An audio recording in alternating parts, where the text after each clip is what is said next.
Hey guys, tonight we begin with the remarkable resilience and ingenuity of the Bedouins, the desert nomads who managed to survive in places so hot that even the sun seemed to take breaks out of pity.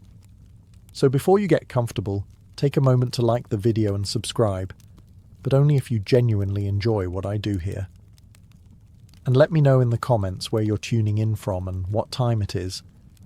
It's always fascinating to see who's joining us from around the world. Now dim the lights, maybe turn on a fan for that soft background hum, and let's ease into tonight's journey together. If you've ever thought your summer vacation was too hot, congratulations, you've never met the Arabian desert. This isn't your sunburn from a beach chair kind of heat. This is heat that could melt your sandals while you're still wearing them, the kind of heat that makes air itself feel personal. You don't walk in this heat, you negotiate with it. And the sand? Oh, it's not just hot. It's vindictive. It's in your shoes, your food, your ears, and somehow in your soul. But for the Bedouins, nomadic Arab tribes who called this furnace home, this wasn't punishment. It was just Tuesday. The Arabian desert, particularly the Rub al-Khali or empty quarter, is one of the most inhospitable places on earth. And yet, Bedouins managed to raise families, herd animals, and drink tea in it. Tea, in 45-degree heat. Meanwhile, most of us get cranky if the air conditioning breaks for more than 4 minutes. So how did they do it? They didn't rely on fancy gear or climate-controlled shelters. They had no cooling towels, smartwatches, or filtered water bottles named after mountains. What they did have was a deep, generational understanding of the desert's rhythms, and an impressive tolerance for discomfort. To them, the desert wasn't an enemy to fight. It was more like a very strict landlord. You respected it, followed the rules, and in return, it might let you live. The Bedouins' entire way of life was engineered for survival. From their breathable black goat hair tents to their carefully timed daily routines, everything had a purpose. No movement was wasted. No drop of water was taken for granted.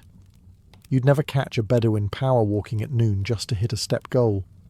That kind of behaviour gets you turned into a cautionary tale. Their secret weapon? Adaptation. Not the shiny app-updating kind, but the dusty, sun-beaten, trial-by-fire kind that comes from generations of learning what works and what gets you cooked like a lamb kebab. In the desert, shade isn't just nice, it's essential. It's not, oh, this is pleasant kind of shade. It's thank you for not dying here kind of shade. If you've never stood under a palm tree in 118-degree Maine and felt your soul slowly reattach to your body, then you've never truly understood gratitude. The Bedouins, of course, mastered the art of chasing, creating, and preserving shade like it was treasure. Because it was. Forget beachfront property. In the Arabian desert, real estate value is measured in square inches of darkness. Their first line of defense? The Beit al-Sha'ar, or House of Hair. And yes, that's as literal as it sounds. These tents were woven from goat hair, which, through some miracle of desert engineering, expanded when wet, rare but helpful during sudden rain, and stayed breathable when dry. It was climate control before HVAC, and with far fewer complaints to the landlord. The tents were mobile, of course, because you never know when the desert will suddenly decide your neighbourhood is now a hot plate. But they weren't just dragged anywhere. Bedouins positioned them strategically, always keeping in mind the wind direction, the sun's angle, and the location of the one lone tree in a 50-mile radius. And when no goat hair tent was available, improvisation kicked in. Camels made excellent shade providers, big, tall, and relatively immobile when chewing cud. A Bedouin might rest in a camel's shadow or, in more desperate moments, just dig a shallow trench and lie in it like a sandworm with style. Even small rocks, dune shadows, or saddlebags became tools in the shade game. The Bedouins didn't waste time hoping for a breeze. They built their own microclimates with whatever they had. Shade wasn't luck. It was strategy. Let's talk about goat hair, a material that somehow became both a construction material and a survival strategy. Not something you typically expect from goats, who otherwise spend most of their lives eating anything that isn't nailed down. To the Bedouins, goat hair wasn't just fluff, it was technology. Spun into thick, durable yarn, it became the fabric of their tents, the famous black tents of the desert. And believe it or not, these were far more than primitive shelters. They were the Swiss Army knives of the Arabian Peninsula, minus the corkscrew attachment. Here's the genius of it. When it's dry, goat hair lets air pass through, which is a blessing in heat that can peel paint off a rock. But when it rains, yes, occasionally the sky does remember how to cry. The fibres swell up, closing the weave and keeping water out. It's like automatic tent insurance, with zero paperwork. This dual-purpose miracle fabric meant that the tents stayed cool and breezy during the day, and dry and cosy when the rare storm hit. And because the desert cools rapidly at night, like a microwave that shuts off mid-cycle, the thick black material helped trap what little heat was left. But it's not just about the fabric, it's the design too. These tents were low, wind-resistant, and could be assembled and disassembled faster than a modern pop-up gazebo, by people who were likely also wrangling camels and keeping small children from wandering into sand dunes. The inside was divided by gender and function, one side for men and guests, another for women and family life. And while the tent was open at the sides to let air flow, cloth panels could be dropped in a flash when a sandstorm came knocking. Bedouins were masters of comfort within extreme limits, sort of like camping if your campground were actively trying to murder you. So no, it wasn't a palace. But in a place where the environment is actively hostile to human existence, a goat hair tent was both refuge and fortress. Now let's address a question every tourist has asked in the desert while wearing shorts and rapidly turning into a rotisserie chicken. Why are they wearing all those clothes? Welcome to the Bedouin robe, also known as the dishdasha, thobe, or galabeya, depending on the region. To the untrained eye, it may look like someone gave up on tailoring, but to the Bedouins, it's a thermal regulation masterpiece, carefully designed to outwit one of the most relentless suns on Earth. First, the fabric, usually light-coloured cotton or linen, not thick, not heavy, but loose and billowing, creating a layer of air between skin and heat, like having a personal breeze trapped under your clothes. And unlike your unfortunate tank top, it actually protects the skin from direct sunlight. Think of it as wearing your own shade. While most people in the desert are trying to sweat less, Bedouins let the sweat happen, because as it evaporates under those layers, it cools the body more efficiently than any desperate blast from a handheld fan. Bonus? It keeps sand from rubbing your legs raw, because nothing ruins a romantic camel ride like exfoliation by wind. Their headwear, like the keffiyeh or shemar, isn't just fashion either. It's a portable shelter. Wrapped around the head and face, it shields from sun, dust and sandstorms. It's adaptable, breathable, and stylish in a, yes, I might own a dagger and a deep understanding of the desert, kind of way. Even the colours matter. White reflects sunlight. Black is actually used for tents more than clothing, although some tribes did wear darker hues in winter. But trust me, no one's wearing neon activewear out there, unless they're trying to get spotted by satellites. If you think waking up early is tough, try doing it because the sun is actively plotting your destruction. The Bedouins weren't morning people by preference. They were morning people by survival strategy. In the desert, timing is everything. The heat doesn't ramp up gently. It slaps you across the face sometime after 9 a.m. and doesn't let up until sunset. So, Bedouins became masters of desert scheduling, rising before dawn to travel, rest during the inferno hours of midday, and continue again in the cooler twilight. Modern tourists call this siesta. Bedouins call it not dying on the road.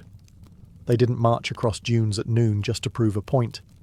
That's how you end up dizzy, dehydrated, and hallucinating mirages that try to sell you bottled water. Instead, they'd set up camp, find shade, sip tea. Yes, hot tea. We'll get to that. And let the sun do its worst while they quietly ignored it. Even the camels knew the drill. No panicked galloping, No dramatic desert sprints. Just calm, steady pacing, like they were strolling to a mildly urgent appointment. There was no prize for speed, only for not collapsing face first into sand. And then there's navigation. Travelling early or late means knowing where you're going when everything looks the same. Bedouins didn't use compasses. They used stars, shadows, and a memory so sharp it could probably recite dune patterns by name. They knew how to avoid rocky valleys that trapped heat, where the sand was softest, and which terrain was more slow bake versus deep fry. They knew when to detour, when to climb, and when to say, "Nope, not today," and wait it out under a goat hair tent. To outsiders, their pace looked slow, but in reality, it was the rhythm of survival. Rushing meant sweating more, losing water faster, and risking heat stroke. Steady movement meant you made it to the next well, village, or shady tree with enough energy to actually enjoy being alive. You can't talk about Bedouin survival without addressing the real star of the show, the camel. These beasts didn't just survive the desert, they made it look easy. Camels are like the desert edition of a Swiss army knife. Transportation, shade, milk factory, early warning system, and occasional attitude problem, all wrapped in a furry, knobbly package. To the untrained eye, camels appear grumpy, lopsided, and mildly inconvenienced by existence. But to the Bedouins, they were life partners. A Bedouin without a camel was just a guy standing in a heat wave wondering why his feet hurt. First of all, camels can go days, sometimes weeks, without water. This isn't a party trick, it's an evolutionary superpower. Their bodies store fat in their humps, not water, contrary to popular belief, and they regulate sweat better than most fitness influencers. While you're melting under the sun like a cheap popsicle, camels are strolling past with an expression that basically says, "Amateur." Their feet? Massive and padded, perfect for walking across hot sand without sinking in or sizzling like bacon. Their nostrils. They can close them during sandstorms. That's right. Camels can literally shut out the desert. Try doing that with your local pollen count. And their milk? Nutrient-rich, slightly salty, and consumed even when there's no refrigeration in sight. It was breakfast, lunch, and electrolyte replacement therapy all in one. Bedouins used camels not just to carry supplies but also to locate water. These animals had a sixth sense for survival. If a camel suddenly perked up and turned left, you followed, even if your internal GPS disagreed. But owning a camel wasn't like having a pet. It was more like having a temperamental coworker who occasionally spits at you, but can also save your life. Bedouins respected their camels, talked to them, named them, and treated them better than some modern folks treat their internet routers. Picture this. It's midday in the desert. The sun is hanging overhead like a heat lamp from a particularly angry god. Your sweat is sweating. Logic says, water, ice, something cold, please. But the Bedouin response? Let's have some piping hot tea. Yes, you heard that right. In the middle of an oven made of sand and regret, the Bedouins drank boiling hot tea, and not as some ironic joke. It was an actual survival strategy, a thermodynamic plot twist that would baffle your average air-conditioned Westerner. Here's the logic, and it's backed by both tradition and physics. Drinking hot liquids signals your body to cool itself down. You begin sweating, which is your natural air conditioning system. And when that sweat evaporates in the dry desert air, it cools the body far more effectively than chugging cold water and waiting for your internal organs to do something useful. Also, unlike cold water, which can give you cramps and make you feel bloated when you're already dehydrated, tea goes down smooth and encourages measured hydration, sip by sip. No guzzling, no brain freeze, just calm efficiency with a touch of elegance. And it wasn't just tea. Sometimes it was salted tea or herbal infusions made from local desert plants, things like sage or chamomile. These weren't luxury blends from a high-end boutique. They were practical concoctions that replaced electrolytes and soothed the gut, especially useful when your kitchen was a campfire and your fridge was a rock. Tea was more than hydration. It was ritual. The desert has a way of stripping life down to the essentials, and the tea circle was one of the few luxuries the Bedouins kept. Hospitality, storytelling, trade negotiations. It all happened over hot cups and clinking spoons. And in a world where survival meant embracing discomfort and mastering your own body heat, the act of sipping tea under a blazing sun wasn't madness. It was control, dignity, a little middle finger to the sun. In the desert, water isn't a casual refreshment. It's a VIP guest, a sacred commodity, and occasionally a cause for tribal conflict.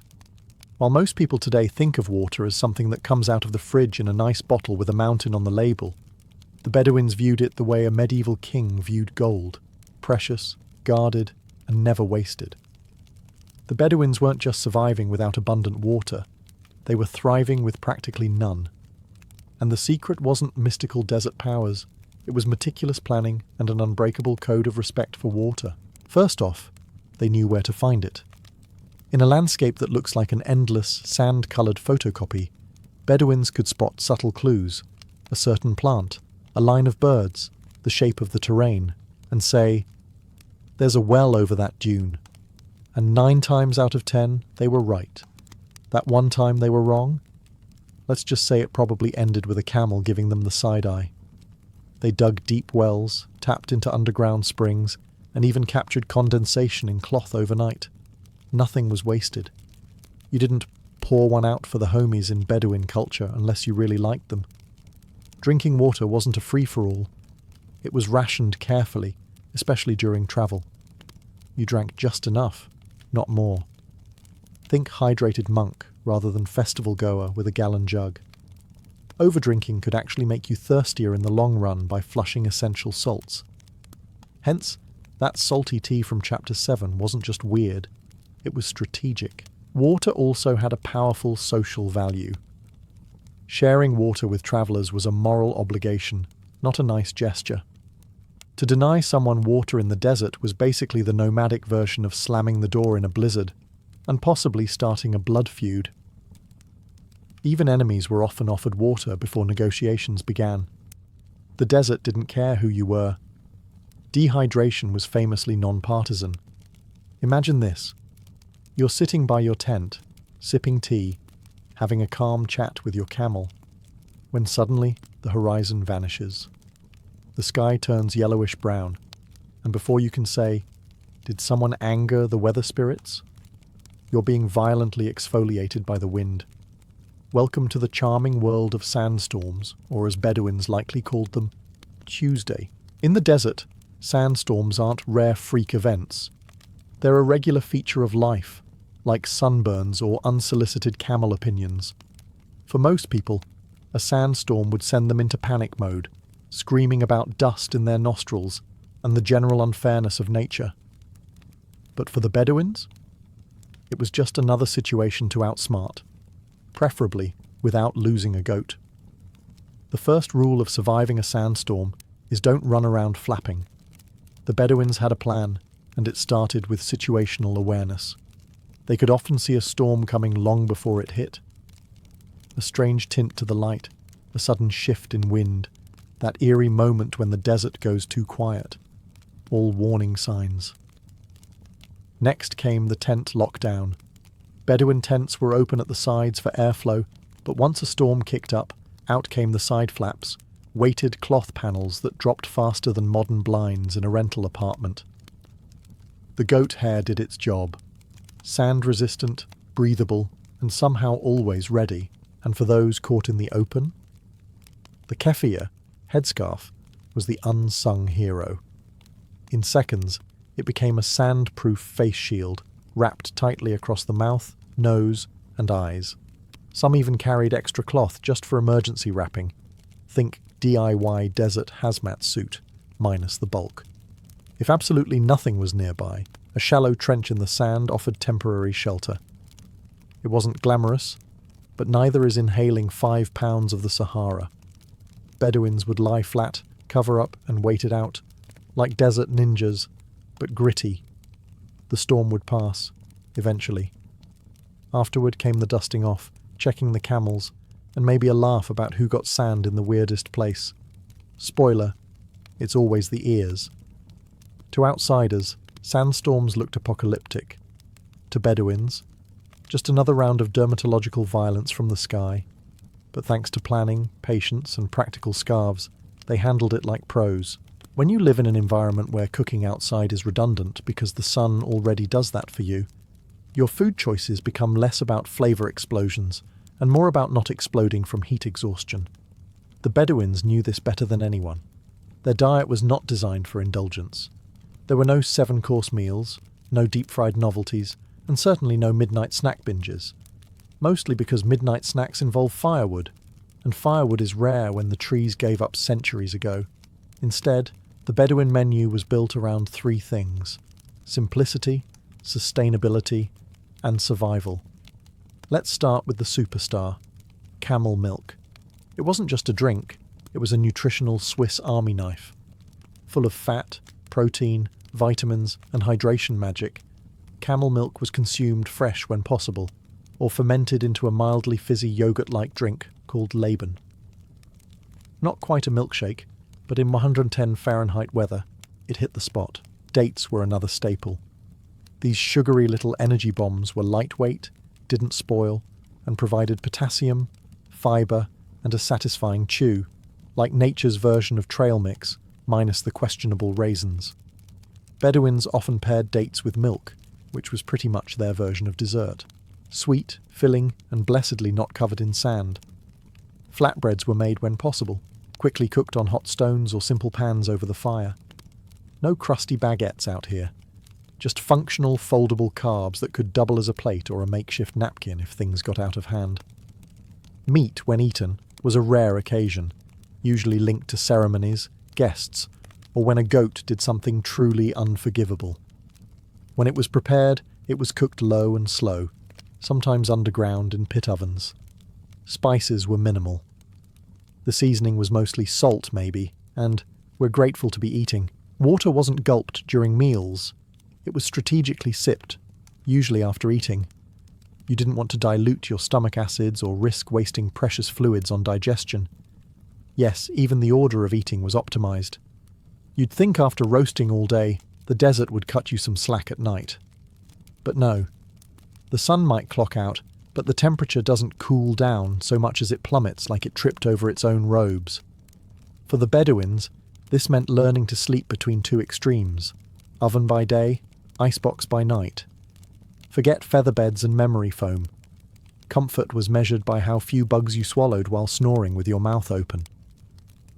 During the hotter months, Bedouins slept outside, under the stars, sometimes with nothing but a blanket and a prayer. But don't picture a romantic Instagram camping setup. Picture more like, let's lie very still and hope the wind remembers to show up. The trick was to sleep after sunset and before dawn, catching that precious window of relative coolness. The best beds? A soft patch of sand, a saddlebag for a pillow, and your camel parked nearby, for security, shade, and moral support. Nothing says sweet dreams like a grumpy animal chewing in the dark. But when it was truly blistering, midday naps became essential, not optional. You didn't push through the heat like some caffeine-chugging office worker trying to impress the boss. You laid down, closed your eyes, and submitted. It wasn't laziness. It was desert logic. In colder months, sleeping inside the goat hair tent became necessary, with thick blankets and extra layers. The same tent that breathed in the heat now became a toasty cocoon, unless the wind decided to throw a tantrum and whip sand into your face. Again, there were no bedtimes, only the understanding that sleep happened when it could, and often in shifts. Someone had to watch the fire. Someone had to watch the animals. Someone had to snore loud enough to keep the jackals second-guessing. No clocks. No alarms. Just moonlight, instinct, and the occasional cough from a nearby cousin. Let's be honest. Raising kids is hard enough with air conditioning and a fully stocked fridge. Now imagine doing it in the desert, where toys are rocks, the playpen is a sand dune, and your toddler's first word might be camel. Bedouin children didn't get childhoods filled with plastic playsets and gluten-free snacks. They got something far more intense. Heat-hardened life training starting roughly 5 minutes after birth. From a young age, Bedouin kids were expected to adapt to the desert, not the other way around. Swaddled tightly in cloth, yes, like adorable little burritos, they were protected from sun, sand, and unsolicited scorpion interactions. These wraps weren't just for comfort. They helped regulate temperature and kept limbs from flailing into hot surfaces. Functional and fashionable. But Bedouin parenting didn't hover. There were no helicopter parents, only camel-watching ones. Children learned by observation and imitation. They saw how water was handled like treasure, how clothing was adjusted to match the heat, and how to avoid stepping into a fire pit by simply not doing it twice. By the age of 5 or 6, they were helping with real tasks. Boys learned to care for camels and navigate terrain. Girls learned cooking, tent making, and how to pour tea without accidentally burning down the family circle. It wasn't just about chores, it was early survival internship. Play still happened, of course. Kids raced, wrestled, told stories, and likely invented elaborate games involving sticks and the occasional very confused goat. Their playground had no jungle gym, but it came with sand for days and the occasional windstorm to keep things exciting. Discipline was firm but fair. Survival required it. But affection was never far behind. Bedouin families were tight-knit, with every child raised not just by parents, but by the entire camp. Think of it as a very warm, very sandy village raising each child, no app notifications required. And through all this, kids learned the ultimate lesson. The desert doesn't forgive, but it respects those who learn its rhythm. In most places, hospitality means offering coffee and pretending your house is always that clean. In the desert, it means offering survival, even to strangers who might have insulted your cousin 3 trade routes ago. For the Bedouins, hospitality wasn't optional. It was a sacred code, older than most of the dunes they walked on. In a place where the environment could roast you alive before breakfast, turning someone away could be a death sentence, and no one wanted that kind of karma on their camel. Guests, whether invited, unexpected, or mysteriously vague about their intentions, were always welcomed. The first thing offered? Shade. Because in the desert, shade is basically air conditioning with no electricity bill. A guest would be brought under the tent, seated on cushions, and offered water or tea before a single question was asked. You didn't grill them about their business while they were still sweating like a goat in July. Next came the food. Even if supplies were low, a guest was fed. Dates, flatbread, and sometimes meat, though that was usually reserved for truly special visitors, like elders, dignitaries, or your cousin finally returning the camel he borrowed 3 months ago. And then came the tea ceremony. Slow, deliberate, and filled with meaningful silences. The clinking of cups, the pouring of hot tea, the passing of the pot. It all created a rhythm, like verbal jazz played on a brass kettle. It wasn't just refreshment, it was a diplomatic ritual. Hospitality wasn't limited to just individuals. Entire tribes had reputations based on their generosity.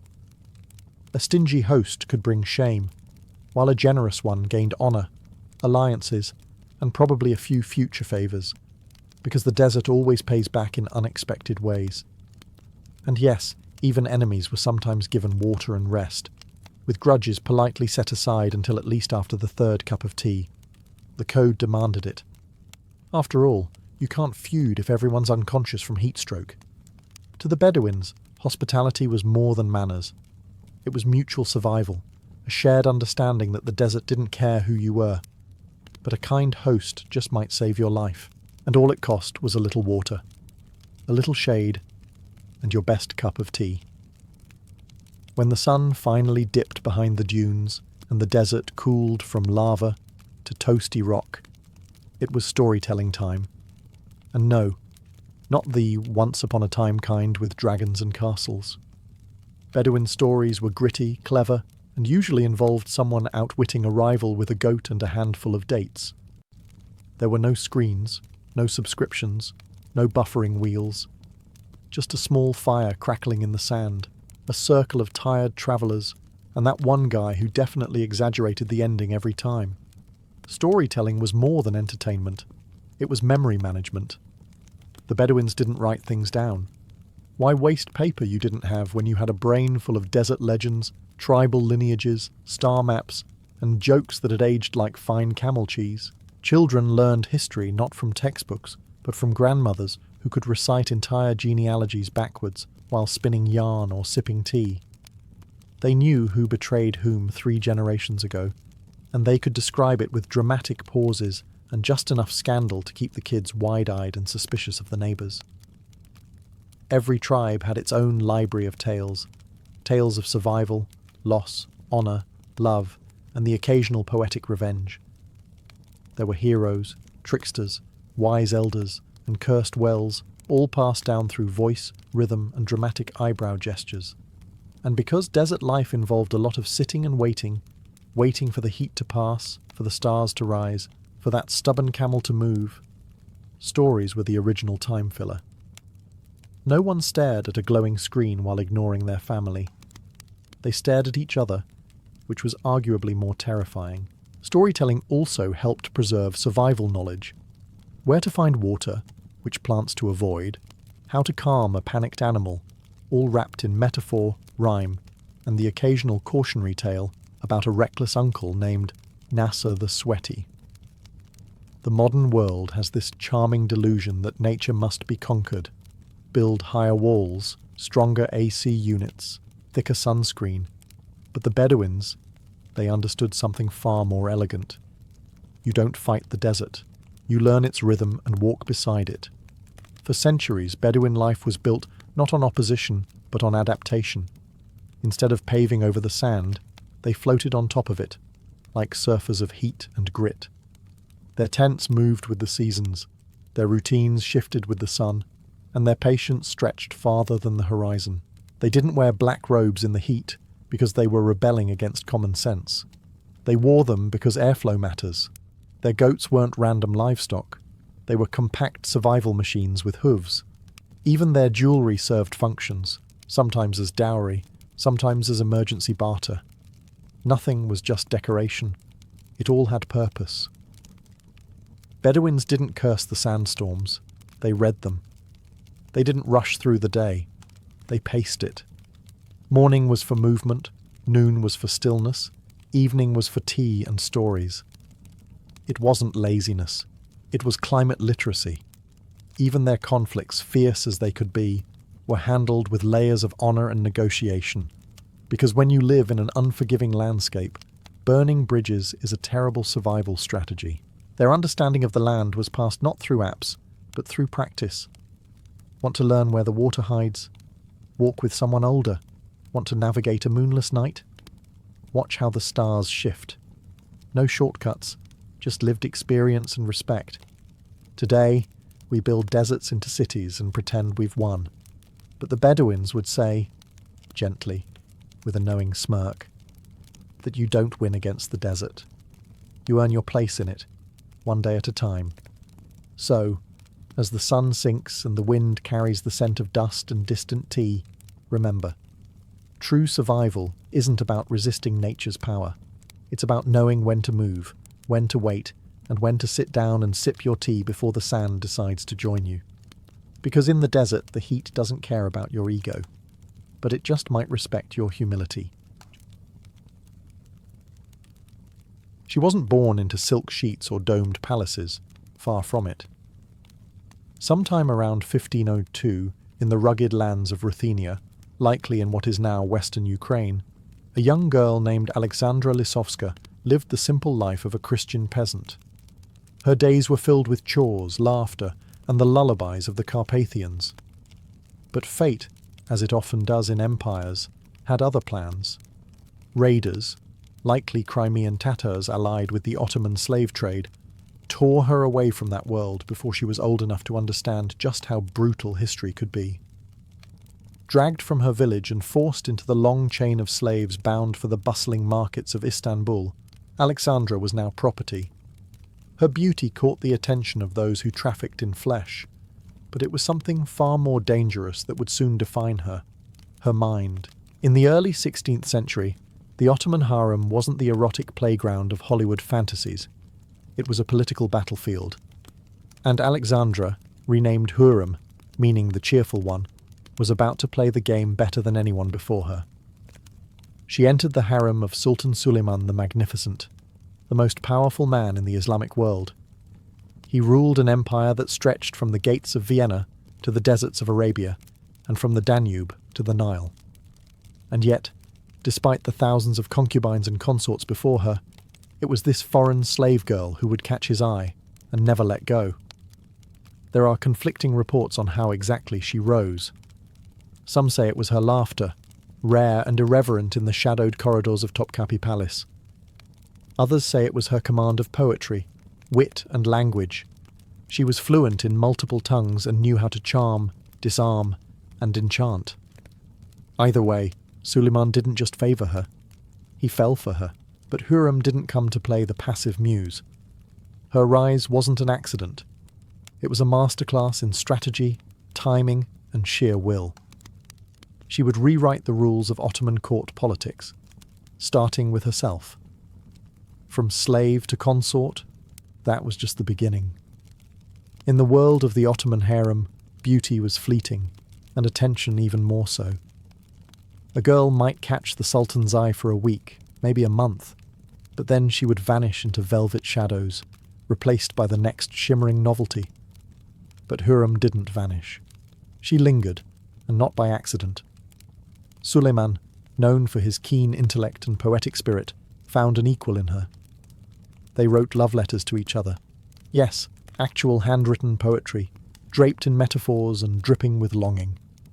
She called him her beloved Sultan, and he called her his companion of the soul. This was no casual affair. It was a romance that defied protocol. At this time, Ottoman sultans were not supposed to marry. The imperial harem had a system. A woman bore the sultan a son, and then she was retired to a provincial palace to oversee his upbringing. It prevented any one woman from gaining too much power. That rule, Hürrem shattered it. Not only did she stay in the palace, she gave birth to multiple children, sons and daughters, and never stepped aside. She became his official favourite, then his exclusive partner. And then the unthinkable happened. Suleiman legally married her. That's right, the most powerful Islamic emperor of his time, who had the pick of any concubine, took a former Christian slave girl as his lawful wife. This was the first imperial marriage in centuries. The court was scandalized. The ulama, the religious establishment, grumbled behind their beards. But Suleiman didn't care. Hürrem was now Haseki Sultan, the chief consort. She wielded an authority no woman before her ever had. The harem wasn't just a place she lived in. It became her headquarters. Whispers grew louder. Was she manipulating the Sultan? Was she whispering into his ear before every major decision? The janissaries, the viziers, even foreign ambassadors took note. Letters and reports began to refer to her as a shadow figure shaping Ottoman policy, and she hadn't even begun her real power moves yet. The harem walls could not contain what Hürrem Sultan was becoming. She wasn't just rewriting palace politics. She was positioning herself at the very heart of empire. In the Ottoman Empire, giving birth to a sultan's son wasn't just a blessing, it was a weapon, and Hürrem knew how to wield it. Her first son, Mehmed, was born not long after she secured Suleiman's affection. Then came Mihrima, her only daughter and closest confidant. Soon followed Selim, Bayezid, Jihangir. With every birth, her power solidified, each child a pawn on the grand imperial chessboard. But this wasn't just about family. It was about succession and survival. You see, Ottoman succession didn't work like the fairy tale version. There was no clear heir. Instead, it was a brutal, winner-takes-all blood sport. When a sultan died, his sons were expected to fight, often literally, for the throne. And the losers? They didn't go quietly into exile. They were usually strangled with a silk cord. It was tradition. That meant for Hürrem, the stakes were existential. She wasn't just a mother. She was the general of a faction, fighting to ensure that her sons survived the coming storm. And there was one major obstacle. Mustafa. Prince Mustafa, Suleiman's eldest son from a previous concubine, Mahidevran, was beloved by the people, the army, and the court. Charismatic, popular, and competent, he looked like the obvious successor. That made him dangerous, to Hürrem, and more importantly, to her children. The rivalry between Hürrem and Mahidevran wasn't some catfight in silks. It was an all-out war. There were physical altercations. It's recorded that Mahidevran once beat Hürrem so badly that she appeared in front of Suleiman with scratches and bruises. That move backfired. Mahidevran was banished from court, while Hürrem's influence only grew. Behind the scenes, Hürrem played the game like a seasoned tactician. She cultivated allies in the court, including the powerful Grand Vizier Rustam Pasha, who would eventually marry her daughter Mihrimah. She also began writing letters to foreign rulers, including the Polish king, acting as a diplomat in her own right. And most chilling of all, rumours swirled that Hürrem was plotting Mustafa's downfall. Whether or not she orchestrated it, the seeds were planted. The empire was heading toward a deadly confrontation. Motherhood, for Hürrem's Sultan, was not just sacred. It was strategic. It was the scandal that shook the empire. By the 1550s, the rivalry between Prince Mustafa and Hürrem Sultan had become more than palace gossip. It was a ticking time bomb. Mustafa had grown into a strong, capable leader. He was charismatic, militarily successful, and beloved by the Janissaries. More importantly, many believed he should be the next sultan, and that posed an existential threat, not just to Hürrem, but to her sons. What happened next has divided historians for centuries. According to many accounts, Hürrem and her son-in-law, Rustam Pasha, who conveniently held the position of Grand Vizier, began a slow, deliberate campaign of suspicion. Whispers reached Suleiman's ears. Mustafa was plotting to overthrow his father. Letters were forged, spies were planted. The suggestion was clear. Act now or risk betrayal.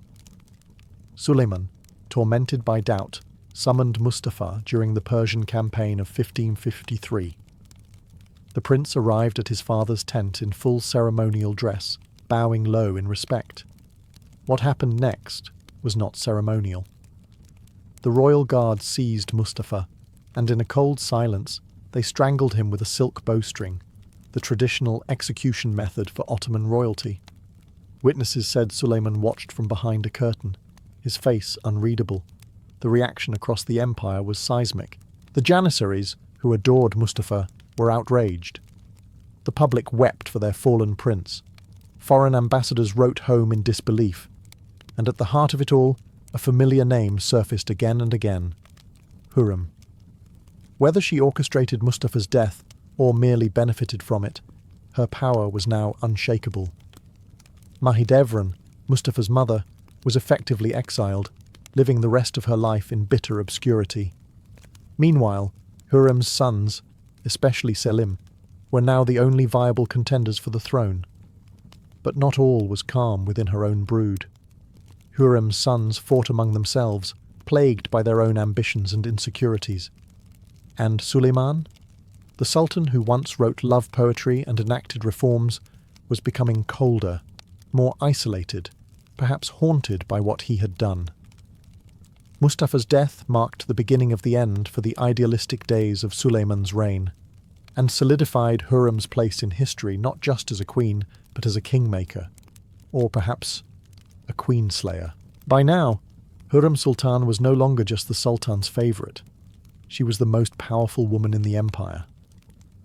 But unlike queens in Europe, she didn't sit beside Suleiman on a throne.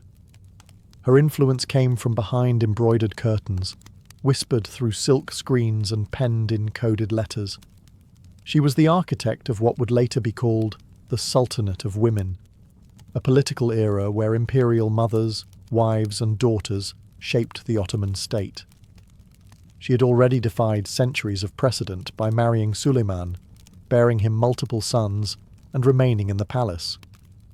Now she broke another. She moved out of the harem and into the old palace section of Topkapi, closer to the administrative heart of the empire, and dangerously close to the seat of power. From this base, Hürrem acted as an informal advisor. She wrote to foreign monarchs like Sigismund II of Poland, not as a concubine, but as a sovereign partner.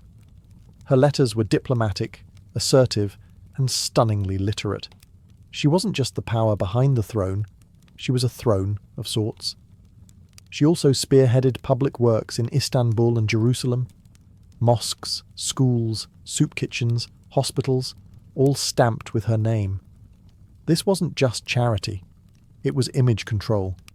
While her enemies painted her as a manipulative temptress, she painted herself as a patron of the poor and protector of Islam.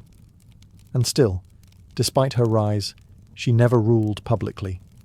She understood the rules and bent them without breaking them. No royal decrees bore her signature. No official documents listed her as a ruler. But ministers deferred to her. Pashas courted her favour. And Suleiman? He relied on her counsel more than on any vizier. Of course, none of this went unnoticed. European ambassadors wrote home calling her the witch, the red-haired devil, the poison of the empire. And yet they admitted in hushed tones, without her, the Ottoman court would collapse into chaos. She didn't wear a crown, but her shadow fell across the empire like one. And still, time marched forward. Her sons were growing older, tensions rising. The empire she had helped stabilize might soon devour itself from within. And Hürrem, ever the strategist, knew the game wasn't over. Power, once gained, rarely brings peace. Hürrem Sultan may have vanquished her rivals and secured her position beside Suleiman, but the battlefield simply changed shape. Now it was her own sons who stood at the edge of knives, and each other. Her eldest, Mehmed, once seen as the favoured heir, died young under suspicious, though likely natural, circumstances. The grief was immense, but there was no time to mourn. The throne had to pass to someone, and that meant the rest of her sons, Selim, Bayezid, and Cihangir, would soon be pitted against one another in a silent, bloodless war that would turn bloody fast.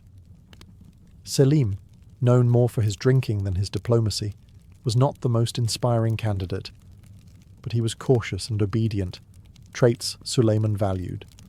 Bayezid, on the other hand, was ambitious, charismatic, and perhaps too much like his late half-brother Mustafa. That resemblance would prove fatal. Hürrem's letters during this time show a woman trying desperately to balance loyalty, love, and raw political calculus. She tried to keep peace between her sons, encouraging unity, trying to nudge the empire toward a smooth succession. But she knew the truth. Only one could survive. And then there was Cihangir, her youngest, born with a spinal deformity. Physically frail, emotionally tender, he was never in the running for the throne. Yet he may have been the one Hürrem loved most. After Mustafa's execution, Cihangir reportedly died of heartbreak. Whether that's legend or truth, it added another crack in the already fractured family she'd worked so hard to protect. The death of Mustafa had set a precedent. Fratricide was not just tradition, it was necessary. And now, Hürrem was watching her own blood march toward that same inevitable violence. It was a cruel irony. She had spent her life climbing out of powerlessness, only to become trapped in a cycle of blood that no mother could bear. She had built a dynasty, but dynasties are hungry creatures, and in the corridors of Topkapi, where she had once arrived in chains, she now paced in fine silks, still strategizing, still fighting. But for a future she could no longer fully control. Time was slipping, and with it, the illusion that anyone in the palace was safe. As the empire trembled under the weight of internal rivalries, Hürrem Sultan turned her eyes to something more enduring than politics: legacy. She had always understood that power was fleeting. But monuments, those could whisper her name long after her enemies turned to dust. So, While her sons plotted and Suleiman brooded in his increasingly sombre court, Hürrem became a patron of public works on a scale few women, or men, could dream of. She commissioned the Haseki Sultan complex in Istanbul, a sprawling architectural marvel that included a mosque, school, hospital, and soup kitchen. It wasn't just a gift to the people, it was a message carved in stone. I was here. I mattered. I served something bigger than court intrigue. She also funded repairs in Jerusalem, helped restore public baths and fountains, and supported charitable endowments that fed and clothed the poor. Every act of generosity was also an act of calculated PR. After all, Hürrem had been slandered endlessly, painted as a sorceress, a schemer, a foreign seductress who bent a mighty sultan to her will. Her building projects were a counter-narrative, one of grace, service, and piety. And yet, for all the grandeur, she remained controversial. The Ottoman elite never forgave her for upending centuries of tradition. Even ordinary citizens, who benefited from her charity, debated her intentions. Was she a noble benefactor or a master manipulator? A feminist icon ahead of her time? Or a ruthless power broker cloaked in beauty? Even within the palace, her influence had limits. Suleiman remained loyal, but increasingly burdened by age, grief, and the failures of his surviving sons. The romantic poetry between them faded, replaced by official matters and bureaucratic fatigue. Still, Hürrem worked until the very end, not just for herself, but for the dynasty she had restructured from within. She wasn't content to be remembered as the Sultan's beloved. She wanted to be remembered as someone who reshaped the very idea of what a woman could be in an empire ruled by men. As time narrowed her world, she ensured the next generation, especially her daughter Mihrima, would inherit not just jewellery and titles, but a roadmap for power. By the late 1550s, the woman once dragged in chains through the slave markets of Istanbul now lay in silken sheets, surrounded by doctors, attendants, and political whispers. Hürrem Sultan was aging, and for the first time in decades no longer the dominant presence at court. The harem was quieter without her sharp mind steering its intrigues. The correspondence with foreign rulers slowed. Her once burning ambitions had given way to something more reflective, a desire to secure the future before death could unwrite her influence. But there was a problem. The empire she had spent her life moulding was fraying at the edges. Selim, her surviving son and favourite for succession, was hardly the image of imperial strength. Known for his fondness for wine and poetry, Selim lacked the charisma of Mustafa, the cunning of Bayezid, or even the spiritual depth of Cihangir. Still, he was loyal to her, and most importantly, alive. Bayezid, the more popular and dangerous of the two, had been driven to rebellion. With Suleiman's approval, and perhaps Hürrem's encouragement before her health declined, Bayezid had been hunted down and executed in Persia. The path was now clear for Selim, but it was a grim victory, soaked in familial blood. Hürrem had spent her youth surviving violence, her adulthood controlling it, and now her final years watching it unfold inside her own family. She died in 1558, several years before Suleiman. She never lived to see her son crowned as Selim II, nor did she witness the slow decline of the empire she helped shape. But she left behind a transformed dynasty, one where women would continue to wield real political power for generations. Her funeral was grand. She was buried in a mausoleum right beside Suleiman's eventual tomb in the Suleymaniye mosque complex she helped inspire. That, too, was unheard of. No concubine, no woman, had ever been honoured in this way. Even in death, she defied tradition. Hürrem Sultan's story ended not with a scandal or assassination, but with a quiet assertion of permanence. She may have entered the empire as a commodity, but she left it as an institution. And yet, even in the quiet, history was far from done with her. Long after her body was laid to rest in marble and tile, Hürrem Sultan's legacy refused to die. To some, she remained the ultimate femme fatale, the foreign sorceress who bewitched a great sultan and plunged an empire into dynastic chaos. European diplomats in their letters called her the Russian witch, or that red-haired schemer. Even centuries later, Ottoman chroniclers debated her true nature, with some blaming her for everything from military defeats to political instability. But others saw her differently. Modern historians have begun to reassess Hürrem not as a villain, but as a political genius, a survivor who played a brutal game in a brutal world, and won.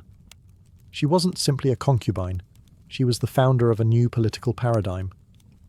Her life marked the beginning of the Kadınlar Sultanate, the Sultanate of Women, a century-long period during which women, mothers, wives and daughters of sultans, exerted real power over state affairs. Her daughter Mihrima would become one of the most powerful women in Ottoman history, acting as an advisor to both her father and her brother, Selim. Other imperial women would follow Hürrem's blueprint, manoeuvring from behind veils, shaping the empire not with swords, but with strategy, charity and influence. Even Suleiman, long after her death, couldn't let her go. His poetry never stopped referencing his Hürrem, his joy. When he died in 1566, he was buried next to her, a decision that, once again, broke Ottoman precedent. He had ruled for nearly 46 years, the longest of any sultan. And yet, in the end, he chose to lie forever beside a woman who had once been his slave. Today, visitors to the Süleymaniye Mosque can still see their tombs, side by side, elegant and eternal. The irony is rich. The woman who arrived in shackles now rests beside the most powerful man in the Islamic world, as his equal. Love her or loathe her, Hürrem Sultan reshaped the Ottoman Empire.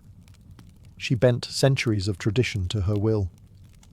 And she proved more than anything else that power does not always wear a crown. Sometimes it smiles behind a curtain with eyes like fire and a plan already in motion. In Byzantium, a marriage didn't begin with candle-lit dinners or whispered vows. It began with paperwork, cold, calculated, and surprisingly binding. The betrothal, called engesis, was more legal transaction than love story. If you were expecting violins and blushing maidens, you're in the wrong empire. The process began with negotiations between families. Not between bride and groom, mind you. They were often teenagers, sometimes barely acquainted. The real power players were the fathers, or if the groom was of high enough status, the imperial court itself. This wasn't just about uniting two people. It was about uniting property, influence, and bloodlines. Once both sides agreed to the terms, dowry, property rights, family obligations, the betrothal was sealed in front of witnesses, and not lightly. It was legally binding. Breaking off an engesis without good reason could trigger lawsuits, scandal, and the wrath of bishops. In some cases, the church required formal annulment of the betrothal, even though the couple hadn't married yet. And what about the bride during all this? She had little say. Byzantine daughters were raised to serve the will of the family, not chase romance. Marriage was seen as a duty, spiritual, social, and economic. But while the bride's voice was often silent, her body was central. Virginity was expected, and proof of chastity was often part of the negotiation. A tarnished reputation could doom a match before it began. As the betrothal was finalised, gifts were exchanged, symbols of the coming union. Rings, robes, sometimes even livestock, depending on one's social status. But this wasn't the actual wedding. Not yet. This was the staging ground, the setting of the chessboard. The real ceremony, the gamos, could be weeks or months away. The betrothal wasn't just a prelude. It was a contract of intent, a declaration of status, and in many cases, a strategic move, especially among the elite. Marriages weren't about affection. They were about alliance. A noble family might marry their daughter into a powerful military clan, securing troops for future political struggles. A merchant might trade a dowry for access to imperial trade routes. Love? That came later, if you were lucky. In Byzantium, a daughter was never just a daughter. She was also a dowry in waiting. The moment a girl was born into a Byzantine family, her value wasn't measured in lullabies or bedtime stories. It was calculated in land, linens and coin. Marriage wasn't just a social expectation, it was a full-blown economic strategy. The dowry, or prawaks, was the bride's ticket into marriage, and often her only protection within it. This wasn't pocket change. For the aristocracy, it might include gold, silver, silk, slaves and country estates. For middle-class families, it was often practical. Household furnishings, clothing, maybe a modest amount of cash. But no matter the size, the message was the same. Here is our daughter, and here's what she brings to your house. This wasn't some medieval generosity. The dowry was a kind of marital insurance policy. If the husband died or abandoned her, not unheard of in politically motivated unions, she had a claim to her dowry. It was hers by law. Sort of. As long as no one powerful contested it, and as long as she didn't rock the boat too hard. For wealthy and noble families, the dowry wasn't just protection, it was a weapon. With it, they could forge alliances, curry favour with the imperial court, or buy their way into influence.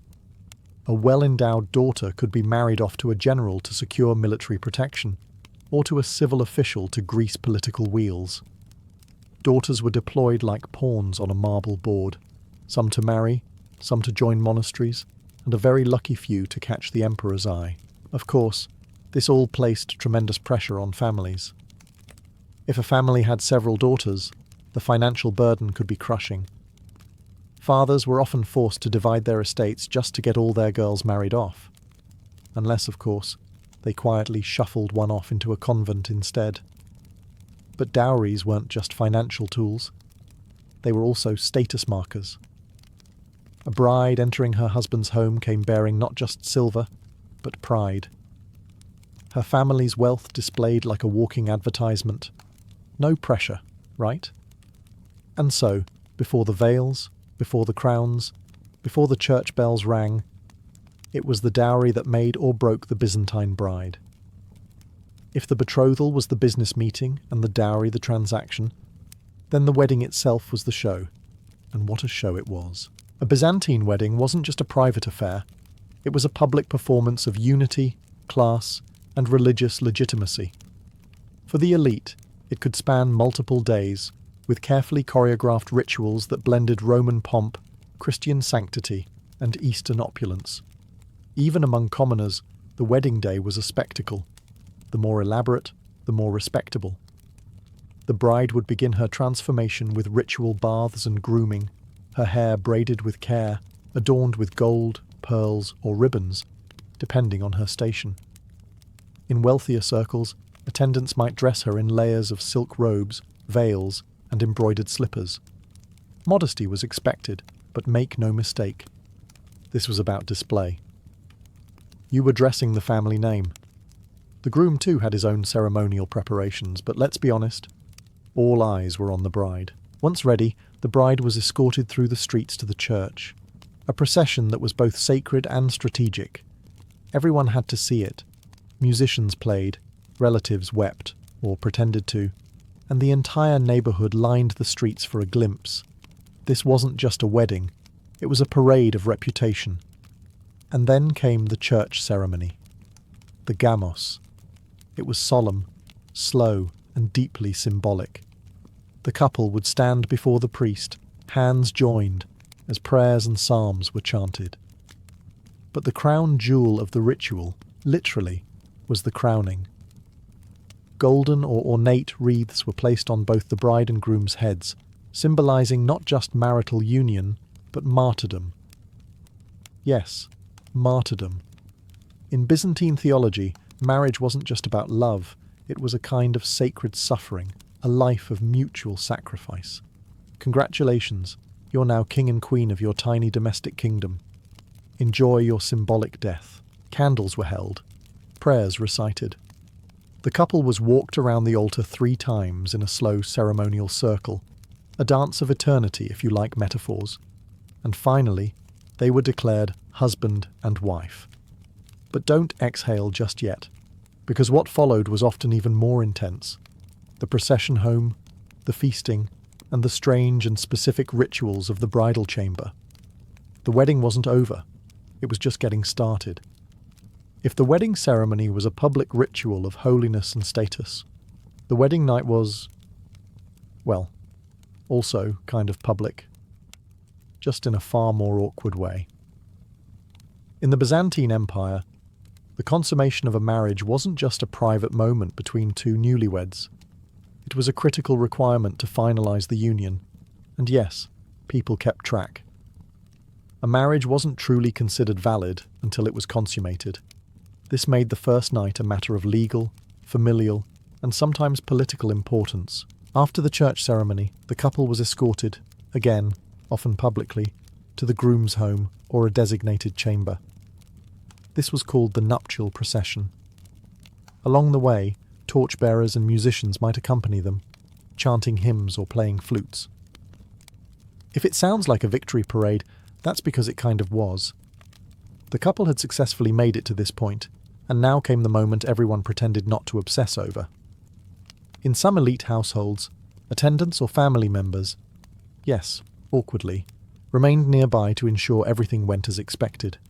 In rare cases, confirmation of consummation was documented, a blood-stained sheet shown discreetly to elders as proof. It's worth noting this was more common in higher-ranking households where inheritance and legitimacy mattered deeply. But not all was grim and clinical.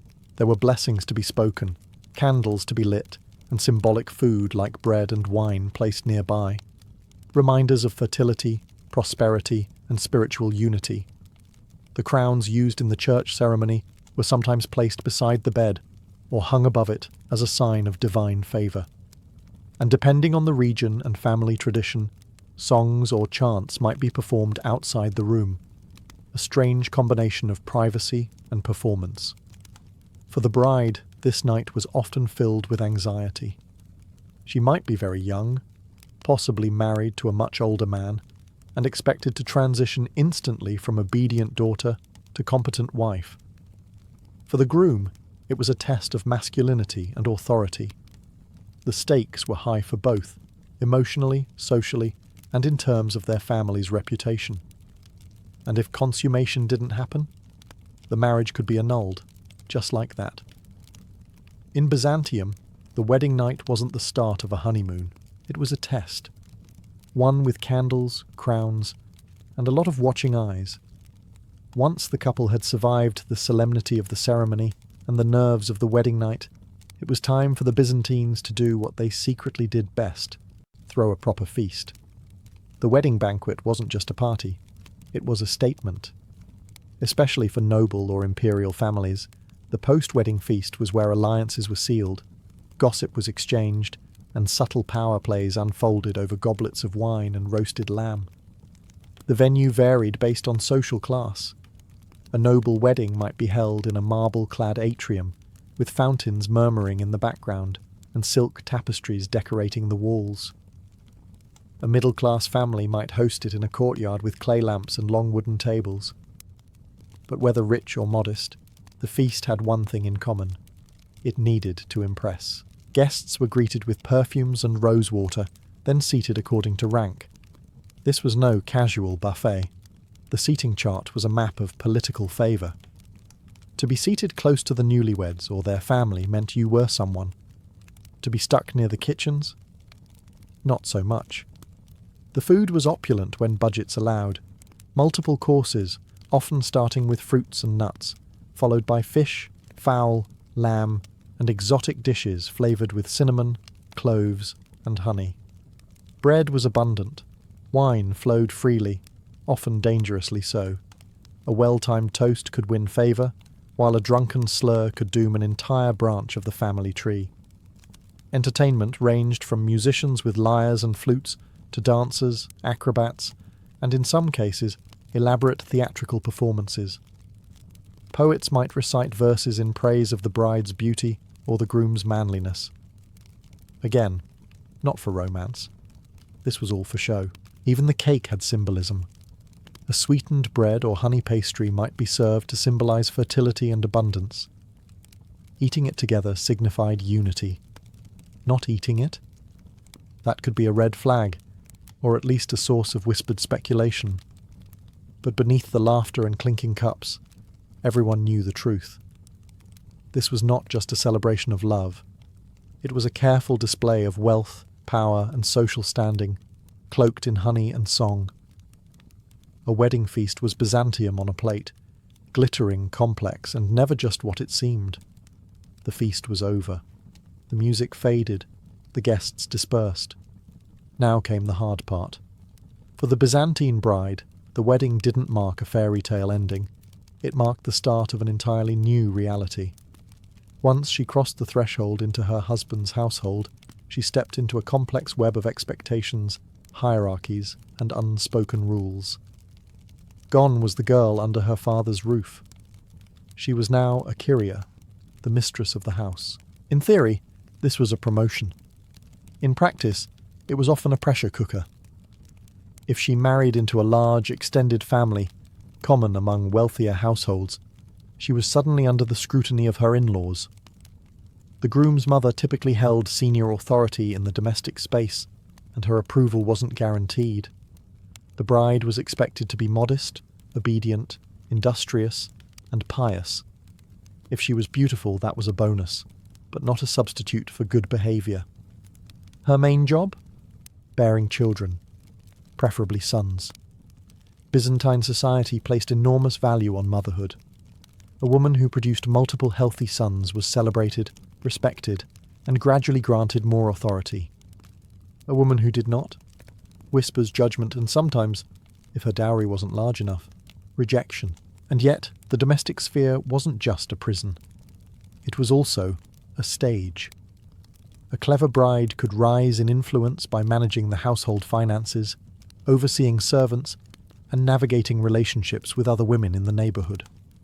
Women often built informal networks of power, especially in urban settings like Constantinople, through the church, family ties, and trade connections. Religious life also shaped her daily routine. The Orthodox Church held strong sway over marriage roles, and the ideal wife was seen as a reflection of the Virgin Mary, pure, faithful, and quietly strong. Church attendance, fasting, and participation in saints' festivals were as expected as cooking dinner. If she came from a noble background, her husband might be posted to a provincial city, meaning she could suddenly find herself managing estates, raising children, and maintaining social decorum hundreds of miles from Constantinople. The glittering veil she wore at the wedding, that was for show. What followed was a life of duty, diligence, and often delicate survival. A Byzantine bride wasn't just a wife, she was a diplomat in her own home. In Byzantium, love was optional, politics were not. Behind the veils and liturgies, every marriage had the potential to reshape the empire. From rural villages to the imperial palace, a wedding was never just about two people. It was about what those two people represented. Families, factions, fortunes, and occasionally entire provinces. Among the aristocracy and ruling class, marriages were treated like treaties. The emperor might marry off his daughter to a foreign prince to secure peace with a neighbouring power. A military general could marry into the imperial family to gain legitimacy. Even church officials, though celibate themselves, often played matchmakers for political purposes.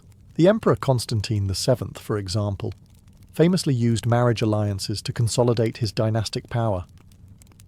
His own marriage to Helena, the daughter of Romanos Lekapenos, helped legitimize Romanos's rule and bind the two families together, even though Romanos was technically a usurper. These weren't romantic unions. They were strategic mergers, like silk-cloaked chess moves across the empire's grand board. Among merchants and bureaucrats, marriages also served to strengthen economic ties. A silk merchant might marry his daughter to the son of a shipping magnate, binding two trade networks together. A tax official might use his daughter's marriage to curry favour with a provincial governor. The dowry wasn't just wealth, it was leverage. And for the women involved? They were often the bridge, the bargaining chip, or the diplomatic glue. A noblewoman married into a rival family might be tasked with easing decades of tension through sheer charm, loyalty, and the production of grandchildren. Failure could mean disgrace. Success meant power. This extended beyond Byzantium's borders. Imperial brides were sometimes sent abroad to marry foreign rulers. Anna Porphyrogenita, niece of Emperor Basil II, was married off to Vladimir the Great of Kievan Rus, a union that helped convert an entire nation to Christianity. But it also meant she left Constantinople forever, a Byzantine princess turned foreign queen. These political unions could be brilliant or disastrous. A poorly chosen match could spark rebellion, insult allies, or destabilize entire regions. In Byzantium, the wedding crown wasn't just a symbol of love or martyrdom. It was a diplomatic tool, worn with grace, wielded with purpose. Not every Byzantine wedding ended in candlelit harmony and harmonious alliances. Some exploded, spectacularly. For all their pomp and planning, marriages in Byzantium could collapse under the weight of politics, personality clashes, or sheer bad luck. And when they did, the fallout wasn't just personal. It could be catastrophic for entire families, or even the empire itself. Take, for example, Emperor Justinian II. He married a noblewoman named Eudokia, and then, in a move both cold and calculated, divorced her to marry a Khazar princess named Theodora. The reason? Strategic alliance. The result? Outrage. His first wife's powerful family didn't forget the insult. Neither did the church. His reign became a case study in how not to juggle love and politics. Even when the marriage remained intact, scandal was never far. Adultery was one of the few reasons a woman could initiate divorce, but proving it, a nightmare. The legal system was stacked against women, and accusations of infidelity often ended in humiliation, exile, or worse. Noblewomen in particular were expected to maintain appearances at all costs, even in the face of neglect or abuse. There were also high-profile cases of fraudulent marriages, where one party tricked or coerced the other into union, sometimes to gain inheritance rights or titles. These cases could end up in ecclesiastical courts, dragged out for years in theological and legal wrangling. The church had immense power in these matters, and bishops were not always impartial. And let's not forget the everyday tragedies. Young brides dying in childbirth, forced marriages between strangers decades apart in age, or political marriages that left both parties trapped and miserable. These stories didn't make it into official histories as often, but they were just as real. Sometimes even the ritual itself went off script. Ill omens, a candle going out, a crown dropping to the floor, a wine cup spilling, could be seen as divine warnings. Superstition swirled around the wedding like incense. In a society so attuned to signs and symbols, a bad omen at a wedding could cast a shadow over the entire union. For all their beauty and ceremony, Byzantine weddings weren't immune to failure. In fact, when they collapsed, they often collapsed imperially. Though the Byzantine Empire has long since crumbled into history, its wedding traditions left behind echoes, golden, incense-scented, and deeply influential. The elaborate rituals, the theological weight of marriage, the blend of Roman formality and Christian spirituality. All of it shaped not just Eastern Orthodox practices, but wedding customs across Eastern Europe and the Balkans. Even today, you can walk into a Greek or Russian Orthodox wedding and see remnants of Byzantium. The crowning, the ceremonial walk, the chants. It's not just liturgy, it's time travel. Byzantine marriage was, above all, a public commitment. It wasn't just a couple exchanging vows, it was the merging of families, fortunes, and faiths. The state, the church, and the community were all watching. And that legacy continues in modern Eastern traditions, where weddings remain communal spectacles, blending old-world symbolism with contemporary flair. But there's a subtler legacy too. In a world that often relegated women to the margins, Byzantine marriage gave many women, especially noble women, real, if indirect, power.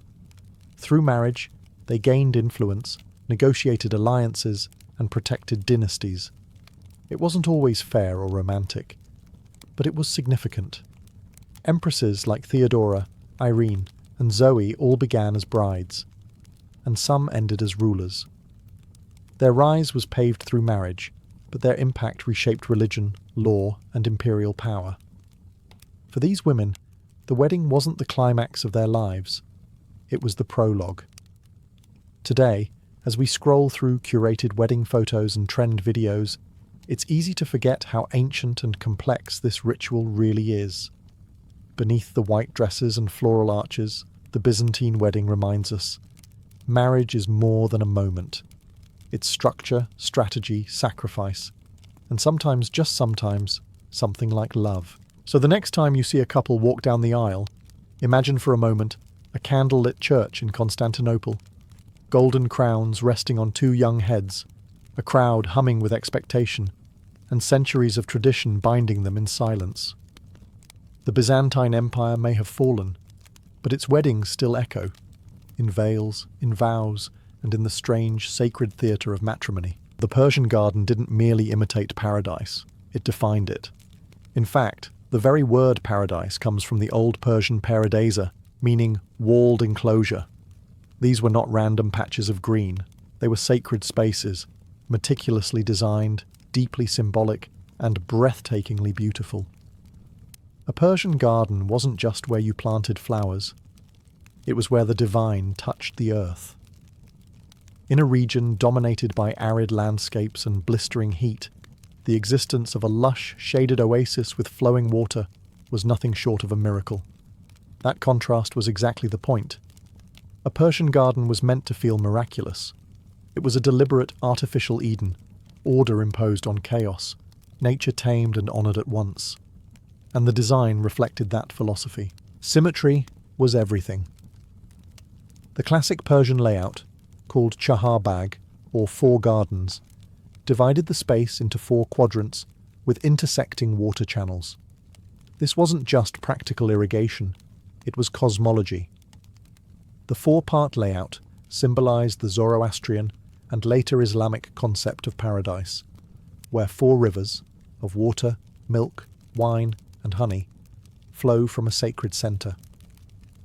In the middle of many gardens sat a pavilion, pool, or platform, the symbolic heart. It was a place to rest, reflect, or recite poetry while surrounded by the elements, earth, air, water, and the soft scent of jasmine or roses. But Persian gardens weren't just sensory experiences. They were statements. Kings, nobles, and scholars used them to project power, intellect, and spirituality. The construction of a garden was an act of creation, not unlike building a palace or writing a great verse. In some cases, it was considered more noble. These were not spaces of wild, unchecked growth. Everything was chosen. The trees for shade and fruit, the flowers for colour and fragrance, the water for movement and sound. Birds, breezes, and reflections were part of the choreography. To enter a Persian garden was to step into a vision of perfect balance. Man, nature, and the divine in harmony. It was less about escape and more about elevation. It wasn't just where people walked, it was where heaven descended, by design. In Persia, water was more than a necessity. It was a miracle. And in the garden, it became the soul. Surrounded by deserts and rugged terrain, Persian engineers didn't rely on rain to feed their gardens. Instead, they mastered the qanat, an underground aqueduct system that tapped into distant mountain springs and channeled water for miles. It was invisible, ingenious, and essential. Without the qanat, the garden would be dust. With it, paradise bloomed. But once the water reached the garden, it wasn't just dumped into a pond, it was choreographed. Persian gardens used flowing water not just for irrigation, but as an experience. Thin channels, sometimes just a few inches wide, carved across the stone walkways, dividing the garden into symmetrical quadrants. These mirrored the four rivers of paradise mentioned in the Quran and earlier Zoroastrian texts. And the sound? That gentle trickling flow wasn't background noise. It was music, a soft, cooling counterpoint to the heat of the day and the stillness of the architecture. For visitors seated under pomegranate trees or beside rose beds, the presence of water engaged not just the eyes, but the ears and spirit. Fountains, too, became a focal point. Not the jet-powered marvels of European palaces, but subtle bubbling pools and geometric basins. The surface of the water reflected sky and structure, creating the illusion of infinity. This was a sacred mirror, the heavens touching the earth. Even more impressive was how water carried meaning. In many gardens, the main water channel led straight to a central pavilion, emphasizing unity, direction, and divine alignment. Flowing water meant movement, life, and time. But within the walls of the garden, it moved according to human design. It was, in a way, submission of nature to divine geometry. And yet, despite all the symbolism, water in a Persian garden remained refreshingly practical. It watered trees, cooled the air, and quenched thirst. The miracle lay in how seamlessly the practical and the poetic merged. In a land where water was life, the Persian garden turned it into poetry. Flowing, glistening, and eternal. A Persian garden was not wild. It didn't meander or sprawl. It obeyed, not just to human design, but to cosmic principles. Geometry was not decorative in these spaces. It was sacred. At the heart of Persian garden design lies the concept of order. Not the kind imposed with scissors and hedges, but a metaphysical order, where everything has its rightful place, purpose, and proportion. The most iconic layout, the Chaharbagh, or four-part garden, wasn't just efficient, it was spiritual. The Chaharbagh divided space into 4 equal sections, typically by water channels or walkways. At their intersection sat the spiritual heart of the garden, a pavilion, a platform, a fountain. This wasn't just clever landscaping. The 4-part design reflected ancient Persian cosmology. 4 elements, 4 cardinal directions, 4 seasons. It was heaven mapped onto earth. Even the walkways, walls, and planting rows adhered to strict grids and axial lines. Everything led somewhere, often toward a central axis or reflection pool. Visitors would be gently guided, never lost, never wandering. In a sense, the layout of the garden mirrored the moral and philosophical ideals of Persian society. Balance, clarity, and harmony between the material and the spiritual. Buildings integrated into the garden followed the same logic. Pavilions were often symmetrical and centrally placed, with open archways to allow airflow, light, and seamless transitions between indoors and out. The garden wasn't something you looked at. It was something you moved through, with deliberate progression and constant symmetry. This obsession with geometry wasn't about cold precision. It was a kind of worship. By imposing symmetry on space, Persian designers were imitating the perfection of divine creation. The garden became a reflection of paradise, not just in feel, but in form. Islamic art would later adopt and expand this love of geometry, and the Persian garden would become one of its earliest and most influential canvases. Long before domes and mosaics echoed the infinite, Persian gardeners were already drawing heaven into square plots and tiled paths. In a world of dust and disorder, the Persian garden offered shape, structure, and peace. It was sacred geometry, planted. Step into a Persian garden, and before your eyes adjust to the dappled light, your nose is already enchanted. The scent of roses, orange blossoms, basil, and jasmine. Not merely a luxury, but an essential element of the experience. Persian gardens weren't just visual. They were deeply sensory, and no sense was more pampered than smell. In a culture where poetry and philosophy were often intertwined with nature, flowers weren't random decoration. They were symbols. The rose, for instance, wasn't just beautiful. It represented divine love. The nightingale and the rose became recurring figures in Persian poetry, embodying passion, longing, and the fleeting nature of life. Pomegranates and figs added meaning beyond fruit. They symbolized fertility, abundance, and resurrection. Cypress trees were chosen not only for their height and shade, but for their association with eternity, and the uprightness of faith. Nothing was accidental. Not colour, not fragrance, not even bloom cycles. Floral arrangements were chosen to ensure a succession of scents throughout the year. In spring, narcissus and tulips. In summer, damask roses and basil. In autumn, the last of the pomegranates. Even in winter, evergreen trees and structured paths kept the space from losing its poetry. Fragrance, in particular, was considered divine. In Islamic tradition, scent is associated with purity and paradise. The Prophet Muhammad was said to love perfume and fresh flowers. Thus, Persian gardens didn't just smell good, they brought the visitor closer to God. And the arrangement of these plants? Just as geometric as the layout. Rows of trees along the water channels, flower beds framed like living tiles, and shaded alcoves where scent pooled under archways.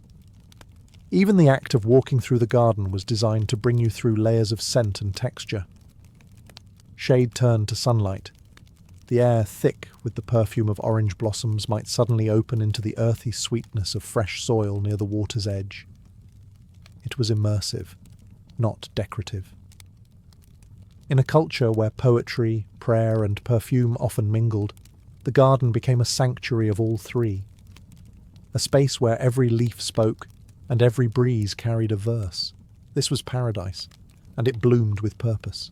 Persian gardens didn't stay confined within the borders of Persia. Their influence rippled across continents and centuries, shaping the landscapes of empires far and wide. When Islam spread from the Arabian Peninsula into Persia, the garden tradition didn't vanish, it blossomed further. The Persian Chahar Bagh concept became the blueprint for Islamic gardens across the Middle East and North Africa. The idea of a walled paradise with water channels, shaded paths, and pavilions was adapted and refined. The Mughal Empire in India, which had strong Persian cultural roots, took these ideas and created some of the most breathtaking gardens in history.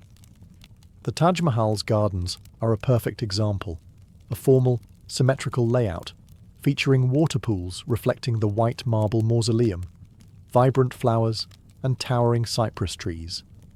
The Persian garden's ideals of paradise and perfection were reinterpreted through Indian sensibilities, but the core principles remained the same.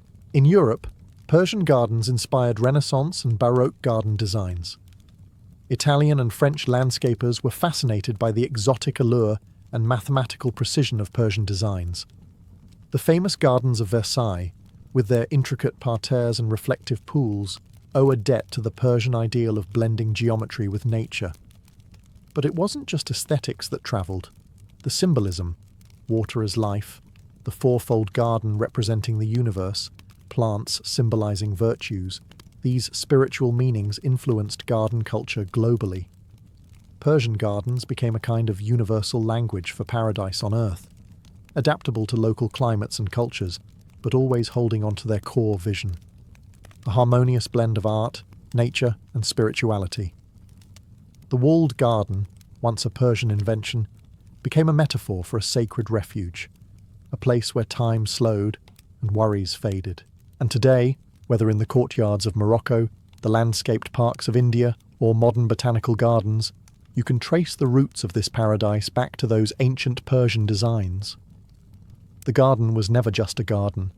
It was a living, breathing legacy, carved from earth and water, designed to touch the soul.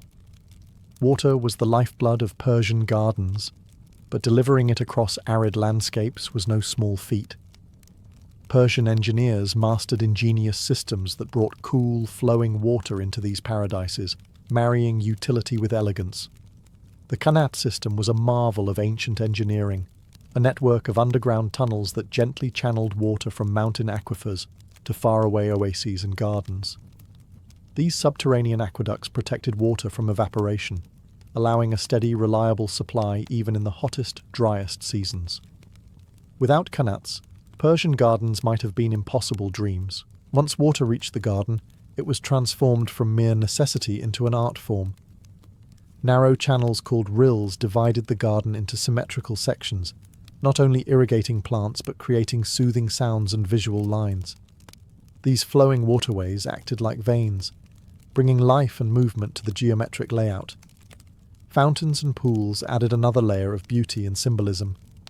Pools reflected the sky and surrounding architecture, creating illusions of infinity and blending earth with heaven. Fountains, with their gentle sprays, brought refreshing coolness and soft, calming music to the garden.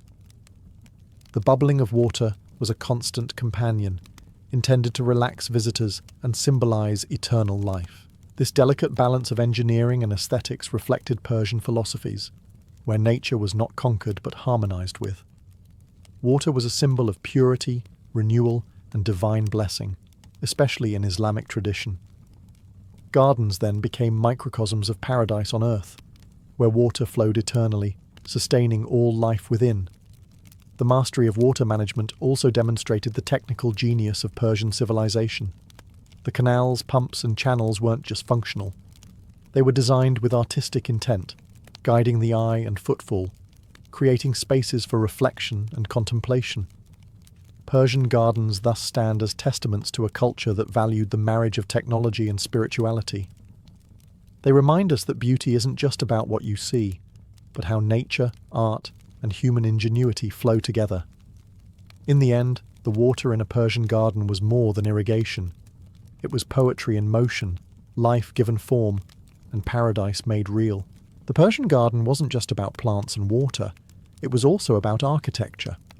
Stone pavilions, delicate arches, and intricate tile work blended seamlessly with nature to create spaces that invited contemplation, poetry, and social gathering. Central to many Persian gardens was the pavilion or kiosk, a small, often open-sided structure that served as a place to rest, entertain, or enjoy the changing seasons. Positioned strategically, these pavilions offered stunning views of the garden's symmetry and water features. Built with carved wood, glazed tiles, or stucco, they reflected the craftsmanship and aesthetic ideals of the time. Walls were more than boundaries. They framed the garden as a sacred, private sanctuary. Often decorated with colourful mosaics or inscriptions, these walls enhanced the sensory experience while symbolising protection from the harsh outside world. They helped create an intimate atmosphere, separating the ordered paradise within from the chaotic desert or city outside. Pathways, usually paved with stone or brick, were designed to guide visitors through the garden in deliberate sequences. Walking through a Persian garden was meant to be a journey, moving from bright flower beds to shaded alcoves, from the sound of running water to quiet reflective pools. The architecture worked hand in hand with the landscape to choreograph this movement. Even the choice of building materials was symbolic. Tiles might feature floral patterns echoing the plants outside. Windows and screens allowed filtered light and gentle breezes, enhancing the sensory harmony. The blend of architecture and nature created not just beauty, but meaning. It was a stage for poetry recitals, philosophical debates, or quiet meditation. Rulers and poets alike found inspiration here. The garden was an extension of courtly life and intellectual pursuit. Moreover, this architectural approach deeply influenced Islamic, Mughal, and later European garden design. The idea that buildings and gardens should coexist and complement each other became a guiding principle. In Persian gardens, stone and flower, shadow and water were partners, crafting a paradise that was as much about human creativity as about the natural world. A Persian garden was alive, not just with water and fragrance, but with the passage of time itself. Its design took into account the changing seasons, creating an evolving landscape that reflected the cycles of nature and life. Spring in a Persian garden was a celebration of rebirth. Bulbs burst open with tulips, narcissus and crocus, filling the air with fresh scents. Fruit trees, pomegranate, apricot and peach, bloomed in soft pinks and whites, promising abundance. Paths were lined with lush green grasses and early herbs, welcoming visitors back from winter's stillness. Summer brought shade and relief. Tall cypress and plane trees provided cool canopies over flowing water channels. Roses and jasmine unfurled their richest perfumes as the sun climbed high. Pools shimmered like mirrors, reflecting blue skies and fluttering birds. The garden was a refuge from the heat, a place for contemplation, poetry, and slow afternoon tea.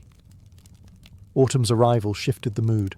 Leaves turned golden and red, pomegranates and figs ripened for harvest. The garden became a tapestry of warm colours, fragrant with ripe fruit and earth. Gardeners prepared the soil and trimmed plants, knowing the cycle would soon turn again. Even winter had its role. Evergreens stood proud against pale skies, their needles providing texture and life when flowers slept. The structural beauty of stone pathways, walls and pavilions took centre stage. Snow, when it fell, added a quiet purity, blanketing the garden in white silence. This awareness of time was spiritual. In Persian and Islamic thought, life itself was cyclical, a journey through creation, decay, and renewal. The garden was a microcosm of that journey. Visitors were reminded that beauty and life were transient, to be savoured but not clung to. The changing garden was also a practical necessity. Different plants thrived in different seasons, and the garden's design ensured that there was always something blooming or bearing fruit, sustaining the senses year-round. By embracing time, Persian gardens became living poems, unfolding slowly, deeply, beautifully. They were not static snapshots of paradise, but ever-changing reflections of heaven on earth. The Persian garden is more than a historical curiosity. Its legacy stretches far beyond the deserts of Iran, continuing to inspire and enchant across cultures and centuries. From the courts of the Mughal emperors in India to the grand estates of Europe, the Persian ideal of a walled paradise with flowing water and harmonious design has left an indelible mark. The Taj Mahal's gardens, the Alhambra's courtyards, and the Versailles fountains all owe something to those ancient Persian blueprints. But the Persian garden's influence isn't just aesthetic, it's philosophical. At its core, the garden embodies a vision of harmony between humanity, nature, and the divine. It invites contemplation, peace, and the reminder that paradise is not just a distant afterlife, but something to be created here on earth. Modern Iranian gardens, such as the historic Fin Garden in Kashan, continue to preserve this heritage, blending ancient techniques with contemporary artistry. Meanwhile, landscape architects worldwide look to Persian principles when designing sustainable and spiritually resonant spaces.